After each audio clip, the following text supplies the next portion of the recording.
National voters day.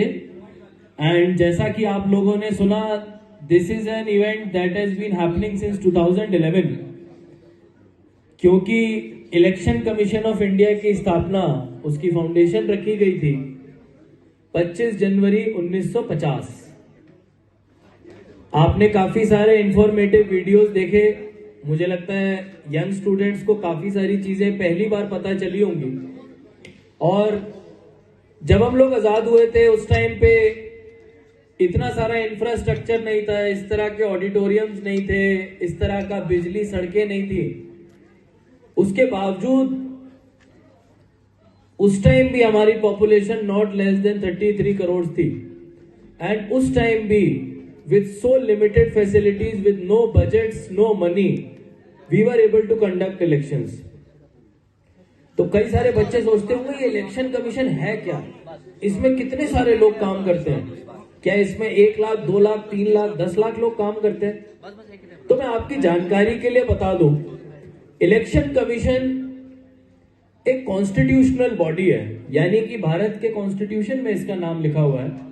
और although इसकी जो टॉप बॉडी है जो दिल्ली में बैठती है, उसमें काफी लिमिटेड नंबर का मैन पावर रहता है, लेकिन असली मैन पावर इलेक्शन कमीशन को मिलता है स्टेट और डिस्ट्रिक्ट एडमिनिस्ट्रेशन से। यानी कि जब भी कोई इलेक्शन डिक्लेयर होता है, उस इलेक्शन के डिक्लेरेशन के टाइम पे मॉडल कोड ऑफ कंडक्ट लग जाता है।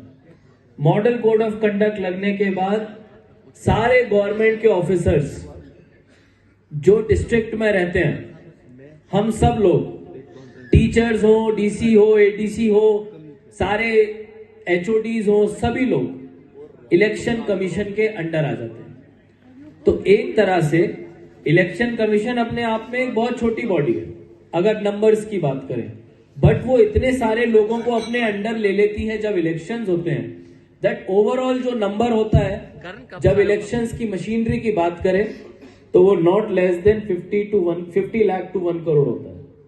That is the strength of the government machinery, जो लिमिटेड रिसोर्सेज में भी इन चीजों को पॉसिबल बनाती है। और हम हर बार यंग वोटर्स से क्यों अपील करते हैं? क्योंकि यंग वोटर्स अगर वोट नहीं करेंगे या इस चीज को सीरियसली नहीं लेंगे, इस चीज को एक रूटीन एक्सरसाइज की तरह लेंगे, तो वो ही सोसाइटी की थिंकिंग और सोसाइटी के फ्यूचर को डिसाइड करते हैं। उसके बाद आने वाले जनरेशंस में भी ये चीज चलती जाएगी। अभी आप लोगों ने सुना होगा, मुझे पता नहीं कितने लोगों को पता है, लेकिन अर्बन एरियाज में जो शहरी इलाके होते हैं उनमें बहुत कम लोग वोट करने लगे हैं। क्यों? क्योंकि गांव में तो खाने से लेके मनरेगा के वेजेस से लेके पेंशन तक हर चीज सरकार से आदमी लेता है, लेकिन शहर में खुद की कमाई करता है, खुद का बिजनेस करता है, बोलता है मुझे सरकार से क्या लेना देना।